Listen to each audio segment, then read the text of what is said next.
ഗോവയിലെ കത്തീഡ്രൽ ദേവാലയത്തിൻ്റെ മുൻപിലാണ് നമ്മളിപ്പോൾ ആയിരിക്കുന്നത്.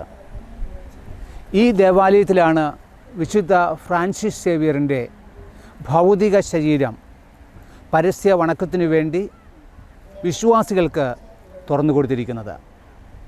തൊട്ട് അടുത്തുള്ള ബസിലിക്ക ദേവാലയത്തിൽ നിന്ന് വളരെ ആഘോഷപൂർവ്വം വിശുദ്ധ ഫ്രാൻസിസ് സേവിയറിൻ്റെ ഭൗതിക ശരീരം ഈ ദേവാലയത്തിൽ വെച്ചിരിക്കുകയാണ്. ഈ ദേവാലയത്തിലേക്ക് അനേകം ഭക്തരാണ് കടന്നു വന്ന് വിശുദ്ധ ഫ്രാൻസിസ് സേവിയറിൻ്റെ ഭൗതിക ശരീരം വണങ്ങാനായി വരുന്നത്. ഈ ദേവാലയത്തിലേക്ക് എല്ലാ വിശ്വാസികൾക്കും പ്രവേശനമുണ്ട്. എന്നാൽ ക്യാമറയോ വീഡിയോ ഒന്നും എടുക്കുവാൻ അനുവാദമില്ലാത്ത ഒരിടമാണ് ഈ കത്തീഡ്രൽ ദേവാലയത്തിൻ്റെ അകവശം. പ്രത്യേകിച്ച് വിശുദ്ധ ഫ്രാൻസിസ് സേവിയറിൻ്റെ ഭൗതിക ശരീരം അവിടെ താഴെ പ്രതിഷ്ഠിച്ചിരിക്കുന്നത് കൊണ്ട് തന്നെ ആ ദേവാലയത്തിലേക്ക് ഫോട്ടോ എടുക്കുവാനോ വീഡിയോ എടുക്കുവാനോ അനുവാദമില്ല. പക്ഷേ ഗുഡ്നെസ് ടി വിക്ക് വേണ്ടി പ്രത്യേകമായൊരു അനുവാദമാണ് ഇവിടെ ഈ എക്സ്പോസിഷൻ്റെ ചാർജുള്ള ഫാദർ ഹെൻറി അനുവദിച്ചു തന്നത്. ഈ ദേവാലയത്തിൽ കടന്നു ചെല്ലുവാനും അവിടുത്തെ ഫോട്ടോ എടുക്കുവാനും വീഡിയോ എടുക്കുവാനും നമ്മളെ അനുവദിച്ചിട്ടുണ്ട്. ദൈവത്തിന് നന്ദി പറയാം. നമുക്ക് ആ ദേവാലയത്തിനുള്ളിലേക്ക് പ്രവേശിച്ച് വിശുദ്ധ ഫ്രാൻസിസ് സേവിയറിൻ്റെ ഭൗതിക ശരീരം നേരിട്ട് കാണുവാനും വണങ്ങുവാനും പ്രത്യേകമായി മധ്യസ്ഥം അപേക്ഷിക്കുവാനും ഉള്ളിലേക്ക് പ്രവേശിക്കാം.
നമ്മൾ എത്തിച്ചേർന്നിരിക്കുന്നത് ഗോവയിലെ കത്തീഡ്രൽ പള്ളിയുടെ മുന്നിലാണ്. ഫ്രാൻസിസ് സേവിയറിൻ്റെ ഭൗതിക ശരീരം എക്സ്പോസ് ചെയ്തുകൊണ്ട് അനേകം ഭക്തരാണ് ഈ കത്തീഡ്രൽ ദേവാലയത്തിലേക്ക് കടന്നു വന്ന വിശുദ്ധൻ്റെ മധ്യസ്ഥം യാചിക്കുന്നത്. വളരെ വിപുലമായ പ്രവർത്തനങ്ങളും വിപുലമായ പ്ലാനും തയ്യാറാക്കിക്കൊണ്ടാണ് ഈ എക്സ്പോസിഷന് വേണ്ടി തയ്യാറായിരിക്കുന്നത്. അതിന് മേൽനോട്ടം വഹിക്കുന്ന അതിൻ്റെ കൺവീനറാണ് ഇന്ന് നമ്മളോടൊപ്പം ഉള്ളത്, ബഹുമാനപ്പെട്ട ഹെൻറി അച്ഛൻ. Hello father Henry. Yes, Father. Thank you very much. You're welcome. So, we are very happy to see that everything is going in order of this exposition. It is a Herculean task, and we know that you are in charge. Can you explain something about the preparation for this exposition? In fact, the preparations for the exposition began almost 2 years ago when the Archbishop appointed a committee for the exposition. The spiritual preparations began 2 years ago, no? But then with the government, the exposition is an international event. So the church cannot organize such a huge event where millions of people come. And that's why the church needs also the support of the government. And the government have been very supportive. So whatever you see here is a joint work of the government and the church. No? അച്ഛൻ നമ്മളോട് സൂചിപ്പിച്ചത് ഏതാണ്ട് 2 വർഷത്തോളം എടുത്തുകൊണ്ടാണ് ഇതിൻ്റെ spiritual പ്രിപ്പറേഷന് വേണ്ടിയിട്ട് ഈ രൂപത തയ്യാറായത്. എന്നാൽ മില്യൺസ് ഓഫ് പീപ്പിൾ ഇവിടെ വരുന്നതുകൊണ്ട് സഭയ്ക്ക് തന്നെ ഇതിന് നേതൃത്വം കൊടുക്കാൻ ബുദ്ധിമുട്ടുള്ളതുകൊണ്ട് ഗവൺമെൻറ്റിൻ്റെ സഹായം അഭ്യർത്ഥിക്കുകയും ഗവൺമെൻറ് വളരെ സ്നേഹത്തോടുകൂടെ കൃത്യമായി എല്ലാ സഹകരണങ്ങളും ചെയ്തുകൊണ്ടിരിക്കുന്നു. അങ്ങനെ ഗവൺമെൻറ്റിൻ്റെ സഹകരണത്തോടു കൂടിയാണ് ഇവിടുത്തെ പ്രിപ്പറേഷൻ എല്ലാം പൂർത്തിയായത് എന്നാണ് അച്ഛൻ സൂചിപ്പിച്ചത്. Father, every 10 years there is an exposition. Yeah. So what is the importance of this 10 years? 10 years. It is a tradition. There is no, in a way, why 10 years. But the Archdiocese from the 19th century started this tradition of having the exposition every 10 years. No? Because it's a spiritual event, and having it too frequently also may lose that fervor, the zeal. No? And that's why the tradition, which also gives a time for preparation, 10 years. No? Because we've celebrated for 45 days with a special theme, and this year's theme is "We are messengers of the good news." Saint Francis Xavier was a messenger of the good news once upon a time during his time, but now you and I are the messengers. So we take a long time to reflect on this, no? And that's why 10 years is more a tradition of the church that we follow. Okay? സഭയുടെ ഒരു പാരമ്പര്യത്തിൻ്റെ ഒരു ഭാഗമായിട്ടാണ് 10 വർഷം എന്ന് വെച്ചിരിക്കുന്നത്. ഇത് വളരെ പ്രാർത്ഥനയോടുകൂടെ ഒരുങ്ങാനുള്ള ഒരു 10 വർഷമാണ്. ഈ വർഷം പ്രത്യേകമായി സുവിശേഷത്തിൻ്റെ മെസ്സഞ്ചേഴ്സ്, വാഹകരാണ് നമ്മൾ എന്നുള്ള ഒരു സന്ദേശമാണ് ഈ വർഷം നൽകുന്നത്.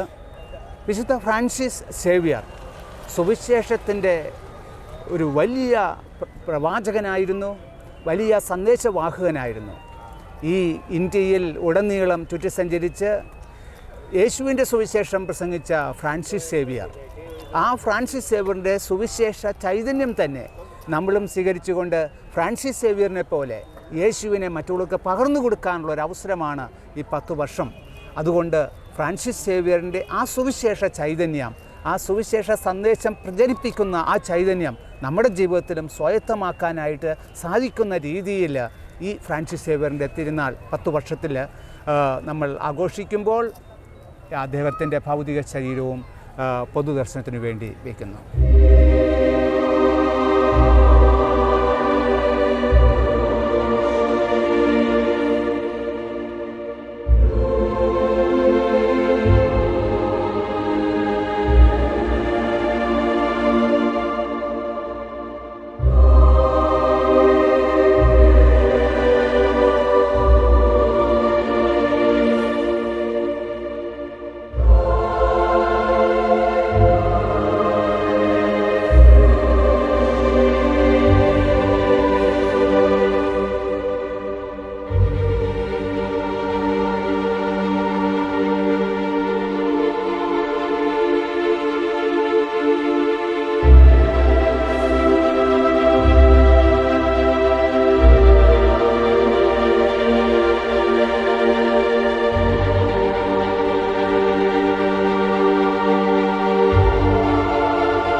Father, what are the different activities here you are conducting? As a spiritual preparation for this exposition, the Archdiocese came out with a special prayer almost 1.5 years ago. And this prayer was prayed every day in every parish. It was a spiritual preparation. We also had an art exhibition. There were so many artists, almost 65 of them from Goa, some of them very young artists. So we had given them a theme on St. Francis Xavier, and we have put up a beautiful art exhibition on the life of St. Francis Xavier. So people who come here can also go and contemplate on the painting. That is another way of evangelization. We also have an operetta, a musical operetta on the life and mission of St. Francis Xavier that is prepared in Konkani and which is staged in the different parts, dioceses, parishes of Goa. So that is another thing that we have. The other things are different dramas in our own language. There are so many songs, people coming out with different things on the life of St. Francis Xavier. So that is how you can see how St. Francis Xavier is still, even after 500 years, his zeal and his power is still can be seen in the church. വ്യത്യസ്തമായ പരിപാടികളാണ് ഈ എക്സ്പോസിഷനോടനുബന്ധിച്ച് prepare ചെയ്തിരിക്കുന്നത്. ഒന്നാമതായി പ്രാർത്ഥനയാണ്. രൂപതയുടെ കീഴിലുള്ള എല്ലാ ദേവാലയങ്ങളിലും എല്ലാ ദൈവജനവും എല്ലാ ദിവസവും കഴിഞ്ഞ 1.5 വർഷമായി പ്രാർത്ഥിച്ചുകൊണ്ടിരിക്കുന്നു. ഒരുങ്ങി പ്രാർത്ഥനയോടുകൂടെയുള്ള ആത്മീയമായ ഒരുക്കമാണ് ഈ എക്സ്പോസിഷന് മുമ്പായിട്ട് നടന്നത്.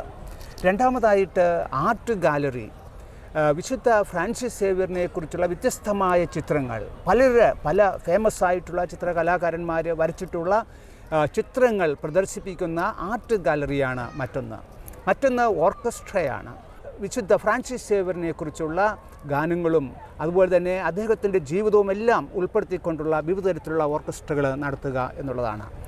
നാലാമതായി ഒരുക്കിയിരിക്കുന്നത് ഡ്രാമയാണ്, നാടകങ്ങൾ. വിശുദ്ധ ഫ്രാൻസിസ് സേവ്യറിൻ്റെ ജീവിതത്തെ മറ്റുള്ളവർക്ക് വെളിപ്പെടുത്തുന്ന രീതിയിലുള്ള ഡ്രാമകളും അതുപോലെ തന്നെ ഗാനങ്ങളും ഉൾപ്പെടുത്തുന്ന പരിപാടികളാണ്.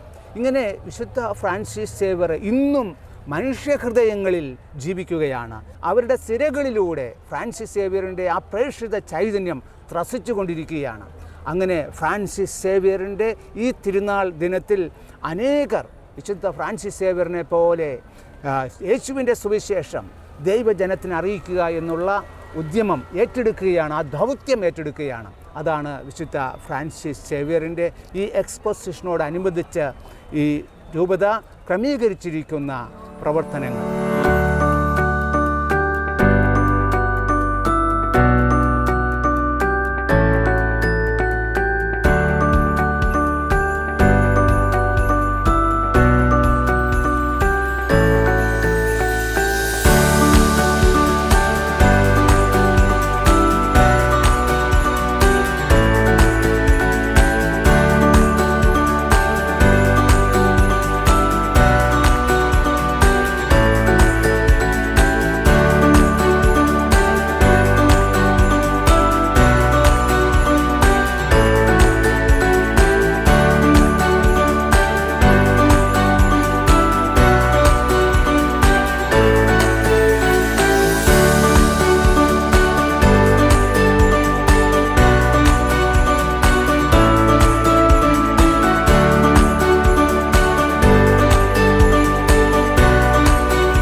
നമ്മളിപ്പോൾ ഓൾഡ് ഗോവയിലെ ഒരു പ്രധാനപ്പെട്ട ബസിലിക്കായുടെ പിൻഭാഗത്താണ്. ഭാരതത്തിൻ്റെ രണ്ടാമത്തെ അപ്പസ്തോലനും ഗോവയുടെ പ്രത്യേക മധ്യസ്ഥനുമായ വിശുദ്ധ ഫ്രാൻസിസ് സേവ്യറിൻ്റെ ഭൗതിക ശരീരം സൂക്ഷിക്കുന്ന ബസിലിക്കയാണ് Bom Jesus basilica. Bom Jesus, infant Jesus എന്നാണ് അർത്ഥം. മലയാളത്തിൽ ഉണ്ണിയേശുവിൻ്റെ ബസിലിക്ക എന്ന അർത്ഥം. ഇത് സ്ഥിതി ചെയ്യുന്നത് ഓൾഡ് ഗോവയിലാണ്. ഈ ബസിലിക്ക പണിതത് 1594 ഇതിന് ആരംഭം കുറിച്ചു. ഇതിൻ്റെ പണി പൂർത്തിയായത് 1605 വിശുദ്ധ ഫ്രാൻസിസ് സേവ്യറിൻ്റെ ഭൗതിക ശരീരം സൂക്ഷിക്കുന്ന ദേവാലയം ആണ് ഇത്. ഓരോ 10 വർഷവും ഫ്രാൻസിസ് സേവ്യറിൻ്റെ ഭൗതിക ശരീരം ഭക്തജനത്തിനു വേണ്ടി തുറന്നു കൊടുക്കുന്ന പതിവുണ്ട്. Exposition of saint Francis Xavier. ഈ 2024 വിശുദ്ധ ഫ്രാൻസിസ് സേവ്യറിൻ്റെ ഭൗതിക ശരീരം വിശ്വാസജനത്തിനു വേണ്ടി തുറന്നു വയ്ക്കുമ്പോൾ ബസിലിക്കായിൽ നിന്ന് തിരുശരീരം എടുത്ത് തൊട്ടടുത്തുള്ള കത്തീഡ്രൽ ദേവാലയത്തിലാണ് ഇപ്പോൾ വച്ചിരിക്കുന്നത്. ഗോവയിൽ നിന്നുള്ള ഭക്തജനങ്ങൾ മാത്രമല്ല, ഭാരതത്തിൻ്റെ വിവിധ ഭാഗങ്ങളിൽ നിന്നും വിദേശങ്ങളിൽ നിന്നും അനേകം ഭക്തരാണ് ഈ ഫ്രാൻസിസ് സേവ്യറിൻ്റെ അഴുകാത്ത ഭൗതിക ശരീരം കാണുവാനും വണങ്ങുവാനും ഫ്രാൻസിസ് സേവ്യറിൻ്റെ മധ്യസ്ഥം യാചിക്കുവാനുമായി ഈ ബസിലിക്കായിലേക്കും ഈ കത്തീഡ്രലിലേക്കും കടന്നു വരുന്നത്. വിശുദ്ധ ഫ്രാൻസിസ് സേവ്യറിൻ്റെ മധ്യസ്ഥം നമുക്കും യാചിക്കാം. നമ്മുടെ ഓരോരുത്തരുടെയും പ്രാർത്ഥനകളും നിയോഗങ്ങളും ഫ്രാൻസിസ് സേവ്യറിൻ്റെ, നമ്മുടെ വിശുദ്ധനായ ഫ്രാൻസിസ് സേവ്യറിൻ്റെ മധ്യസ്ഥം അപേക്ഷിച്ചുകൊണ്ട് കർത്താവിൻ്റെ സന്നിധിയിൽ സമർപ്പിക്കാം.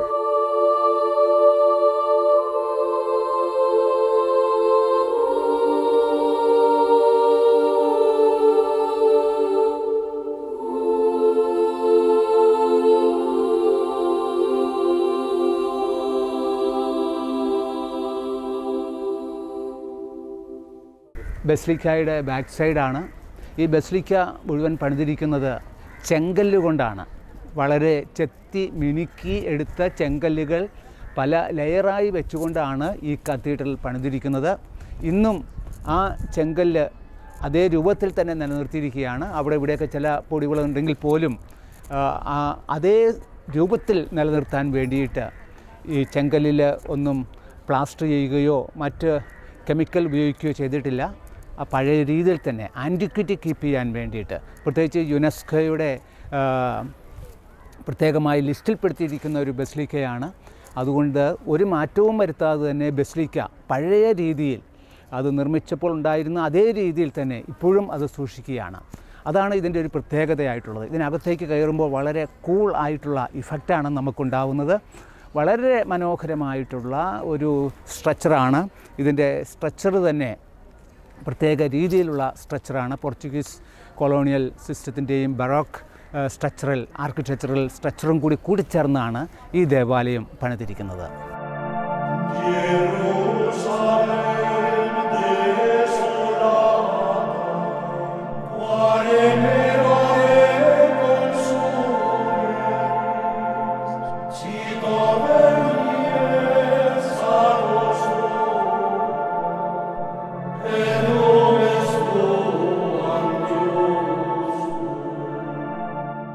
വിശുദ്ധ ഫ്രാൻസിസ് സേവ്യറിൻ്റെ ഭൗതിക ശരീരം സൂക്ഷിക്കുന്ന ബസിലിക്കായുടെ സാക്രിസ്റ്റിയിലാണ് നമ്മളിപ്പോൾ ആയിരിക്കുന്നത്. ബസിലിക്കായിലെ റെക്ടർ ഫാദർ പട്രീഷ്യോ ആണ് ഇന്ന് നമ്മളോടൊപ്പം ആയിരിക്കുന്നത്. ഈ ദേവാലയത്തെക്കുറിച്ചും ഇതിൻ്റെ പ്രാധാന്യത്തെക്കുറിച്ചും എക്സ്പോസിഷനെക്കുറിച്ചും ഇതിൻ്റെ പ്രത്യേകതകളെക്കുറിച്ചും അറേഞ്ച്മെൻറ്റുകളെക്കുറിച്ചുമൊക്കെ ഫാദർ പട്രീഷ്യോ നമ്മളോട് ഷെയർ ചെയ്യും. Hello, Father. So, Father, would you please explain the importance of this thing? Yeah. Every 10 years, there is an exposition called the decennial exposition. of the relics of St. Francis Xavier. Now his body relics are kept in the casket on top of the Marcelian mausoleum. So it is from there that we have to remove him down and take him to the Say Cathedral. The previous day, the inauguration of the exposition was on the 21st. So 20th evening, in the presence of the Cardinal, the Auxiliary Bishop, the Vicar General, and some more fathers, we, the Jesuits, along with our collaborators, we bring the body down from top. And then we place him here. This structure is the one in which the glass urn is kept. And it is carried by 10 people because it weighs around 200 kilos. So they carry it, they bring it here, they place it on this pedestal. Then there is a prayer service, a little incensing of it. And then we keep him here for the night. The others keep vigilance outside, so nobody is kept here. On the following day, the inaugural Mass begins at 9:30, which began this year, along with the Cardinal and the other priests, Archbishop of Delhi, and the people. And then after the Mass is over, they come here. Again, another set of people, the Jesuits, because he's a Jesuit, they took him out till the altar. From the altar, selected people who had made a lot of contribution to the exposition, they were allowed to carry him a little further, till this half. And then a third group of those who had been involved, specific persons who had made a contribution, they took it to the third phase. വിശുദ്ധ Francis സേവ്യറിൻ്റെ ഭൗതിക ശരീരം അവിടെ നിന്ന് ഇറക്കി താഴെ വെച്ച് രാത്രി മുഴുവൻ പ്രാർത്ഥനയോടും ആത്മീയമായ ഒരുക്കത്തോടും കൂടിയാണ് ഫ്രാൻസിസ് സേവ്യറിൻ്റെ ഭൗതിക ശരീരം കത്തീഡ്രൽ ദേവാലയത്തിലേക്ക് പൊതുദർശനത്തിന് വേണ്ടി കൊണ്ടുപോകുന്നത്. വിവിധ തരത്തിലുള്ള ശുശ്രൂഷകളും പദ്ധതികളുമാണ് ക്രമീകരിച്ചിരിക്കുന്നത്.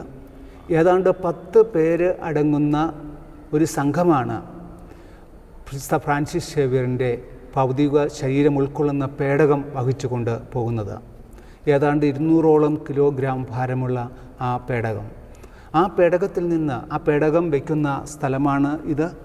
ആ ഈ സ്ട്രെച്ചറിൽ നിന്നാണ് പേടകം എടുത്തു മാറ്റുന്നത്. അതിനുശേഷം ഈ പേടകത്തിൽ നിന്ന് ഫ്രാൻസിസ് സേവ്യറിൻ്റെ ഭൗതിക ശരീരം മറ്റൊരു പേടകത്തിലേക്ക് മാറ്റുന്നു. ഈ വർഷം പുതിയതായി ചെന്നൈയിൽ രൂപകൽപ്പന ചെയ്ത പ്രത്യേകമായ ഒരു പേടകത്തിലാണ് വിശുദ്ധ ഫ്രാൻസിസ് സേവ്യറിൻ്റെ ഭൗതിക ശരീരം കത്തീഡ്രൽ ദേവാലയത്തിലേക്ക് വെച്ചിരിക്കുന്നത്. ഇതാണ് ഫാദർ പറഞ്ഞതിൻ്റെ രത്നാച്ചുരുക്കം.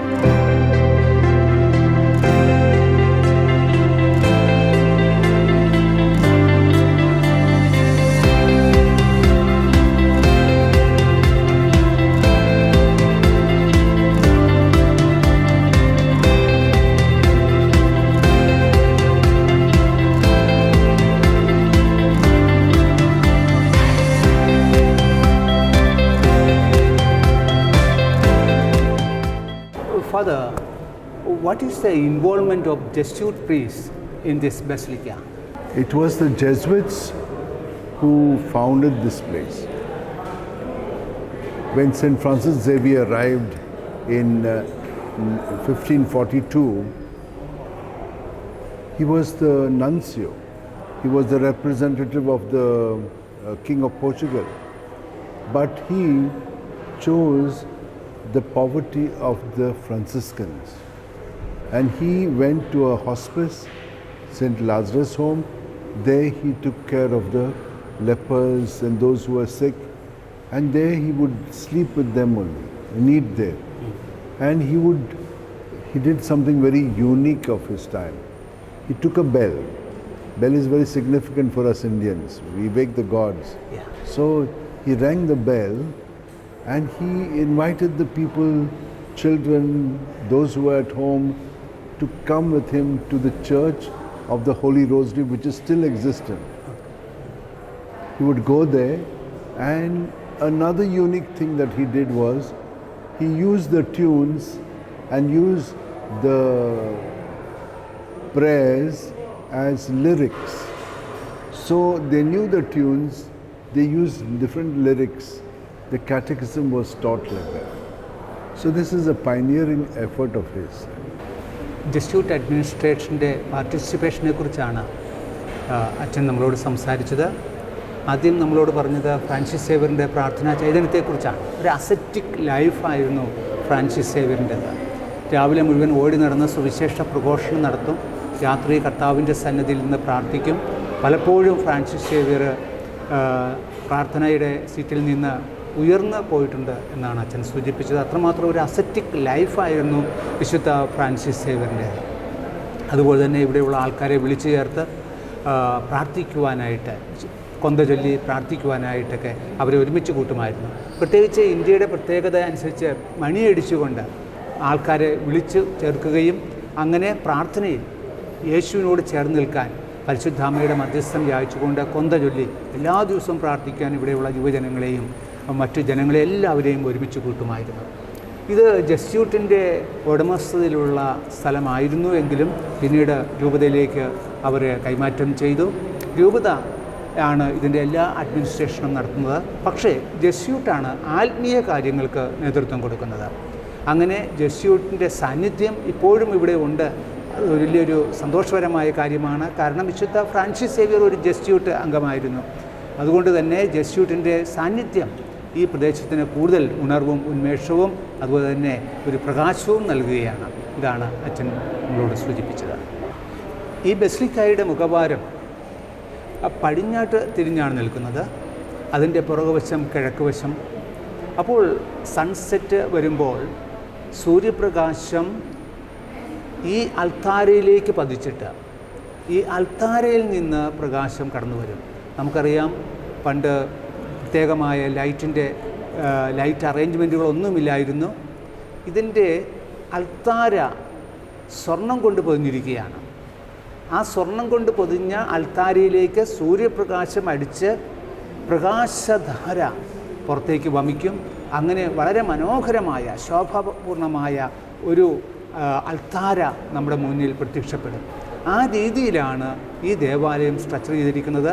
സൂര്യപ്രകാശം നേരെ പതിച്ച് ആ അൾത്താരയിൽ പതിച്ച് അൾത്താരയിൽ പൊതിഞ്ഞിരിക്കുന്ന സ്വർണത്തിൽ പതിച്ച് സൺലൈറ്റ്, സൂര്യപ്രകാശം നേരെ സ്വർണം പൊതിഞ്ഞ അൾത്താരയിൽ പതിഞ്ഞ് സ്വർണത്തിൽ നിന്ന് ദീപം അല്ലെങ്കിൽ പ്രകാശം പുറത്തേക്ക് വമിക്കും. അങ്ങനെ മനോഹരമായ ഒരു ദീപാലങ്കാരം തന്നെ അൾത്താരയിൽ നാച്ചുറലായിട്ട് രൂപപ്പെടുത്തിയിരിക്കുകയാണ്.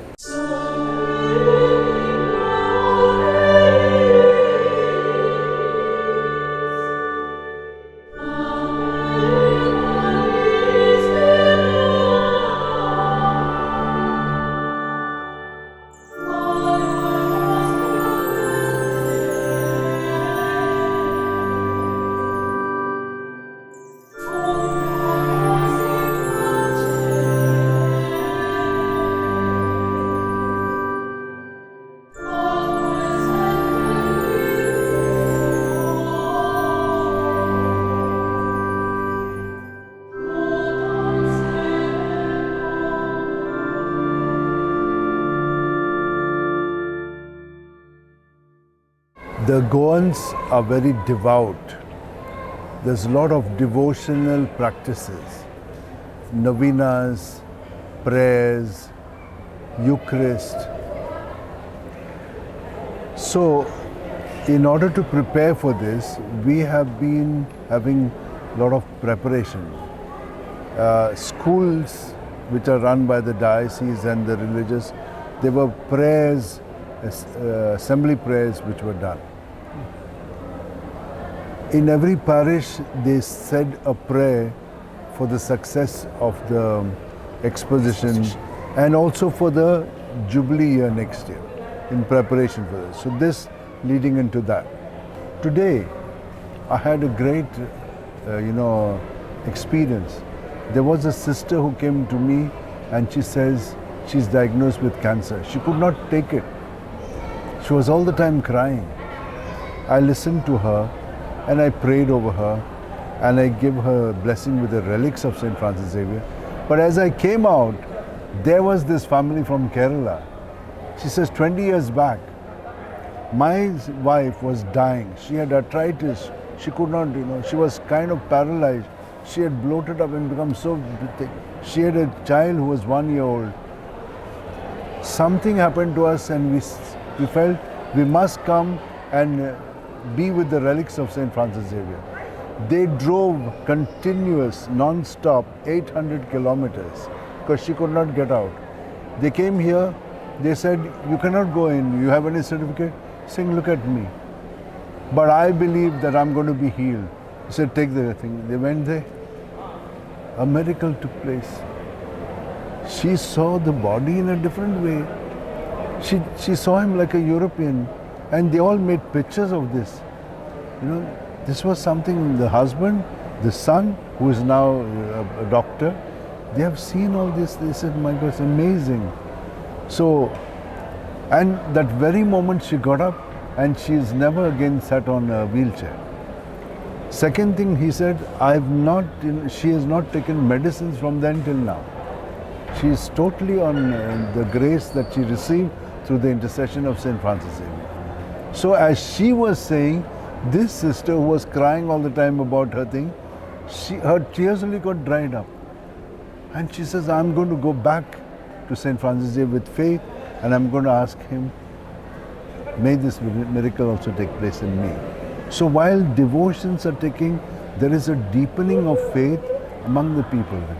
So they come with great devotion and surely a lot of good things happen. Yeah. അച്ഛൻ നമ്മളോട് പറഞ്ഞത് ഇവിടെ ഈ എക്സ്പോസിഷനുമായിട്ട് ബന്ധപ്പെട്ട് നടത്തുന്ന ഭക്തപരമായിട്ടുള്ള പല കർമ്മങ്ങളെക്കുറിച്ചാണ്. അച്ഛൻ പറയുന്നു ഗോവ ജനങ്ങൾ പ്രത്യേകിച്ച് വളരെയധികം ഡിവോട്ടഡ് ആയിട്ടുള്ള ആൾക്കാരാണ്. വിശുദ്ധ ഫ്രാൻസിസ് സേവ്യറിൻ്റെ മധ്യസ്ഥം യാചിക്കുന്നവരും ഈശോയോട് കൂടുതൽ ഭക്തിയുള്ളവരുമാണ് ഈ ഗോവൻ പീപ്പിൾ. അവർ വളരെ ഒരുക്കങ്ങളാണ്, വളരെ നീണ്ട ഒരുക്കങ്ങളാണ് ഇവിടെ നടത്തിക്കൊണ്ടിരുന്നത്. എല്ലാ ദിവസവും ഇവിടെ കൊന്ത ചൊല്ലി പ്രാർത്ഥിച്ചു. ചെറിയ ചെറിയ ഗ്രൂപ്പുകൾക്ക് വിശുദ്ധ ബലി അർപ്പിച്ചുകൊണ്ട് ശുശ്രൂഷകൾ പ്രാർത്ഥനകൾ നടത്തി. അതുപോലെ തന്നെ സ്കൂളുകളിലും അതുപോലെ മറ്റ് ഇടവകകളിലും തന്നെ പ്രാർത്ഥനയോടുകൂടെയുള്ള ഒരുക്കം ഉണ്ടായിരുന്നു. അച്ഛൻ നമ്മളോട് സൂചിപ്പിച്ചത് ഫ്രാൻസിസ് സേവ്യറിൻ്റെ മധ്യസ്ഥതയിൽ ഒരുപാട് അത്ഭുതങ്ങൾ നടക്കുന്നുണ്ട്. അച്ഛൻ തന്നെ തൻ്റെ ജീവിതത്തിലെ അനുഭവം പങ്കുവയ്ക്കുകയാണ്. ഒരു സിസ്റ്റർ ക്യാൻസർ ബാധിതയാണ്. സങ്കടത്തോടുകൂടെ അച്ഛൻ്റെ അടുക്കൽ വന്ന് പ്രാർത്ഥിച്ചു. ആ പ്രാർത്ഥിച്ചു കൊണ്ടിരിക്കുന്ന സമയത്താണ് കേരളത്തിൽ നിന്ന് ഒരു കുടുംബം അച്ഛനെ കാണാനായിട്ട് വന്നത്. അച്ഛനോട് പറഞ്ഞു, വർഷങ്ങൾക്ക് മുമ്പ് ഇവിടെ വീൽ ചെയറിൽ വന്ന വിശുദ്ധ ഫ്രാൻസിസ് സേവ്യറിൻ്റെ മധ്യസ്ഥം യാചിച്ച ഒരു കുടുംബമാണ്. ആ കുടുംബത്തിലെ അമ്മച്ചി എഴുന്നേൽക്കാൻ പറ്റാത്ത അവസ്ഥയിലായിരുന്നു. അങ്ങനെ എഴുന്നേൽക്കാൻ പറ്റാത്ത അവസ്ഥയിൽ ഇവിടെ വന്ന് വിശുദ്ധ ഫ്രാൻസിസ് സേവ്യറിൻ്റെ മധ്യസ്ഥം യാചിച്ച് പ്രാർത്ഥിച്ചു. അച്ഛൻ ഫ്രാൻസിസ് സേവ്യറിൻ്റെ റെലിക്സ് വെച്ച് മധ്യസ്ഥം വഹിച്ച് പ്രാർത്ഥിച്ചു. അത്ഭുതമെന്ന് പറയട്ടെ, ആ സഹോദരി ആ വീൽ ചെയറിൽ നിന്ന് എഴുന്നേറ്റ് അത്ഭുതകരമായ സൗഖ്യം പ്രാപിച്ചു.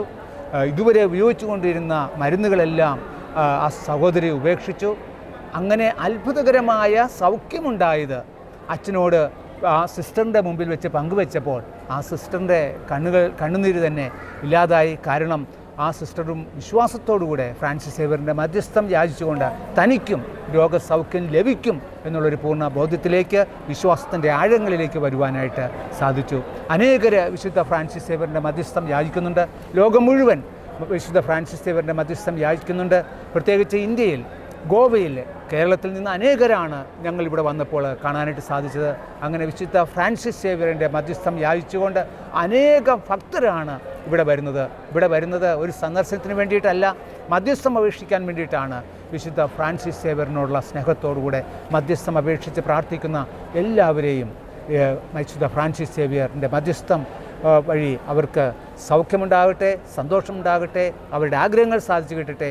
അങ്ങനെ ഈശോ അവരെ സമൃദ്ധമായി അനുഗ്രഹിക്കട്ടെ.